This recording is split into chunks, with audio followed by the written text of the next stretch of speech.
Hello, what is up mga ma'am, sir, ma'am? Ako po si Ralph C. Fry, isang visual artist from Manila. And today we are going to customize the Funjoy 1/7 scale Hulkbuster. So, kailangan natin ng rotating rotary tool para makagawa tayo ng physical damage dun sa surface ng action figure. So, physical damage yung gagawin natin talaga.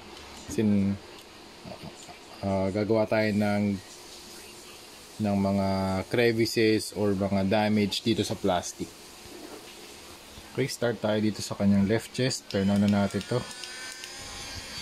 Okay, tapos siguro dito mga bullets, tapos dito mga scratches.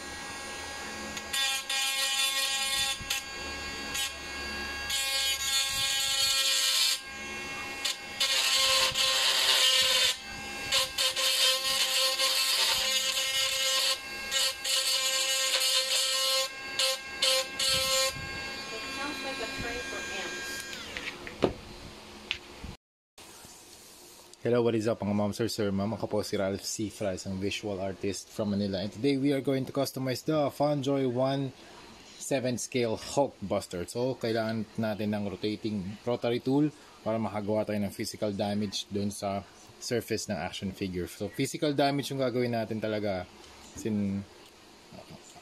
Gagawa tayo ng mga crevices or mga damage dito sa plastic. Okay, start tayo dito sa kanyang left chest. Turn on na natin to. Okay, tapos siguro dito mga bullets, tapos dito mga scratches.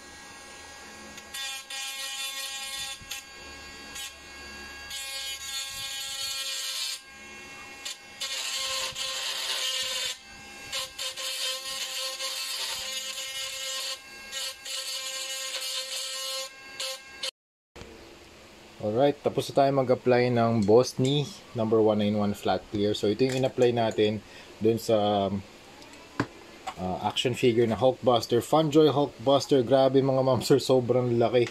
Yan, nag-apply na rin tayo ng mga damage dito sa knees.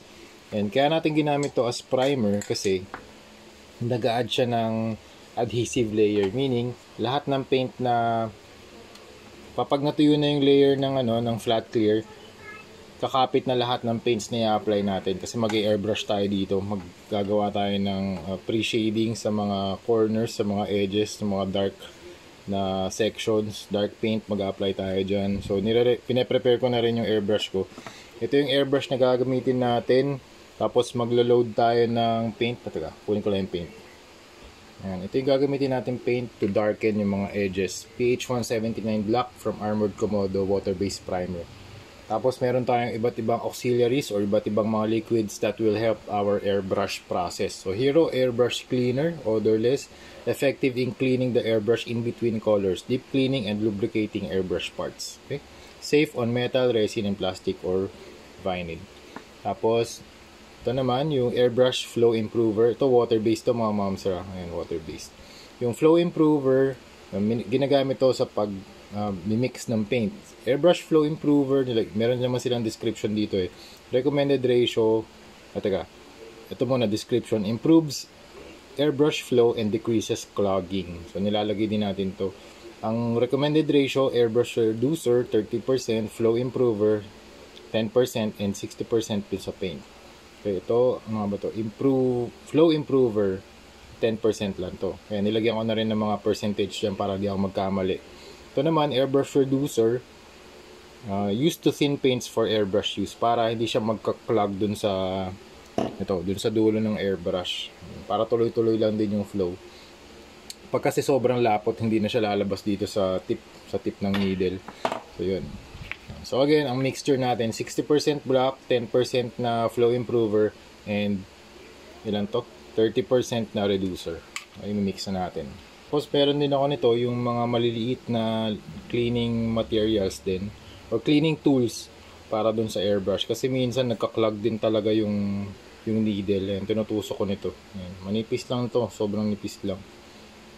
Makikita nyo rin yan sa Shopee para mga airbrush tool or airbrush cleaner tools. Ayan. Okay game, resume tayo. Ang paint natin 60%. 60%. Okay. Tapos reducer 30%. Tapos flow improver natin 10%. Tapos mix natin using brush.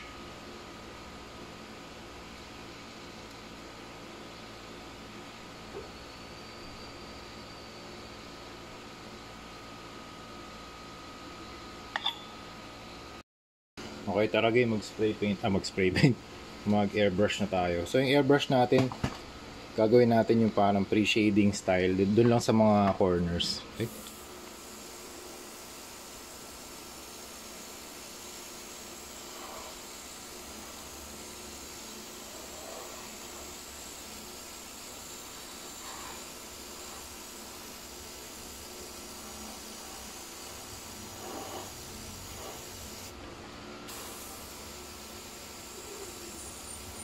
Para magkaroon ng depth. Okay?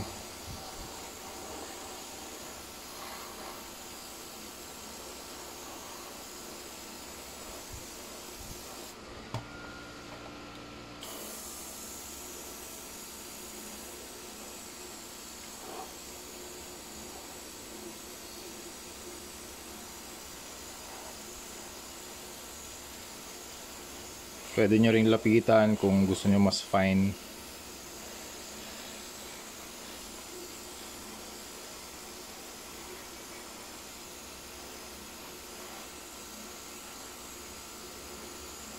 Tapos dun sa may mga damage, lagyan natin ng mas dark na area. Ayan.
Okay, tapos na tayo mag-apply ng pre-shading. So here's the inside of the body. May mga black areas na din dyan. May mga gradient na rin tayo na-apply. And also dito sa may armpit, sa may shoulder area or armpit area.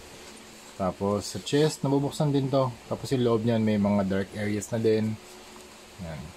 So ang next na gagawin natin, mag-a-apply tayo ng silver and gold na dry brushing. Yung silver, gagamitin natin to sa mga silver parts and sa mga red na parts. Pero yung gold, gagamitin natin yan sa mga gold na parts. Ayan, dito. Okay? Okay, for silver, ito yung gagamitin natin. Vallejo Metal Color Silver. And for gold naman, sino yun? Ito. Vallejo Metal Color Oro or Gold. 77.725. Ito naman, 77.724. Okay, try natin mag-dry brush. Start natin dito sa may chest area. So sa dry brushing, pag nag-dry brush tayo, brush control yung kailangan gamitin natin dito. And also, kung kunwari medyo mas liquid yung lumabas or nag-register dun sa surface, pwede nyong bawasan using any porous material. In my case, paper. Tapos yung dry brushing can add weathering, can also add highlights, and can also emphasize yung details ng sculpt. Yan. So dito tatry natin to sa may damage area. So ngayon yung direction, pwede nyong baguhin. Kunwari up, down, yung brush stroke nyo, pwede nyong baguhin yan. Kung saan nyo gustong lagyan ng weathering. In my case, ngayon ginagawa ko from bottom to top. Yan. Pataas yung dry brushing ko. Yan. Pwede rin diagonal. Ayan, para makuha lahat ng areas na gusto nyong daanan ng ng silver. Yan. Yan, gagawin natin yan sa sa lahat ng parts. Well, sa mga selected parts kung saan natin gusto maglagay ng ng damage. Ayan, mas na-emphasize yung yung damage niya kasi yung mga recessed na parts hindi natin nadadaanan. Tapos yung mga nakaangat na parts, yun lang yung nadadaanan ng brush. Okay. Tapos sa loob, pwede rin. Pwede nyo rin lagyan ng damage sa loob. Kahit ng konting-konting weathering lang. Ayan.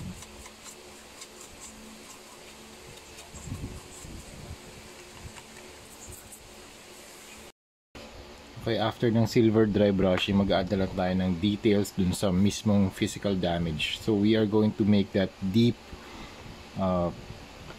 deeper using PH179 black. Lagyan lang natin ng mga darks, yung mga edges o yung mga mas malalalim na areas katulad nito. Ayan. Zoom in ko pa. Okay. Usually yan sa center, tapos you'll go from the center to the outside part of the damage. Yan. Kasi yung mga deepest parts ng damage usually nasa epicenter ng blast. Yan. Ganun din dito sa kabila.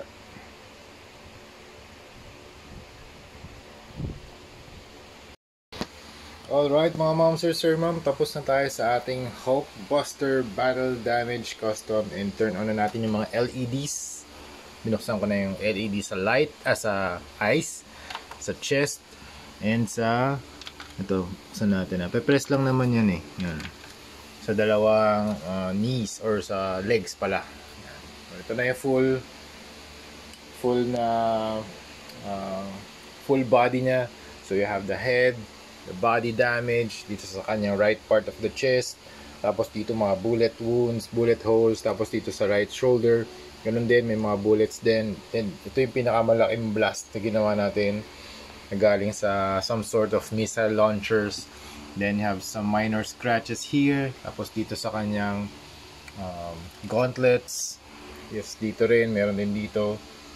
Yung blast niya parang merong mga pabilog na mga ripples. Yun yung ginawa kong battle damage effect. Yan, dito rin. Yan. For size comparison, ito si 7-inch na ZD Toys. Yan, full shot. Tapos ito naman si Disco Armor na Iron Man Marvel Legends sa 6 inches tall or 1/12 scale. Si Hulkbuster 1/7 scale. Okay, ikot natin siya. Medyo mabigat lang eh. Ayan, ikot natin. And kung gusto niyo magpa-modify ng mga LEDs, approach lang kayo kay Whale Effects on Facebook. And also kung gusto niyo bumili ng original or yung nireview ko, original color, meron pala tong standard at saka deluxe na versions. Ayan, shoutout to Whale Effects, yan, nag-usap kami. Yung standard unpainted version, yung deluxe 5,000 pesos, yun yung nireview ko, yun yung mas glossy na finish. So ito yung likod niya, may mga lights din dito, pero hindi ito wala silang nilagay na batteries dito para mag-light up siya. Then you have the cables, yung kanyang legs, dito rin wala rin tong ilaw eh. Yan. Ito loose talaga to, itong part na to. Yan. Pero grabe yung ang laki. Yan. So yun lang mga ma'am sir, that's it. Ito na yung ating battle damage na project na Hulkbuster, and makikita nyo to on site sa Green Hills. Yan, ipopost ko na lang kung magkano, kung saan nyo makikita, pero yung price nito 20,000 pesos only. Okay, $400. So yun lang mga ma'am sir, thank you very much for watching and see you sa next video. Bye bye.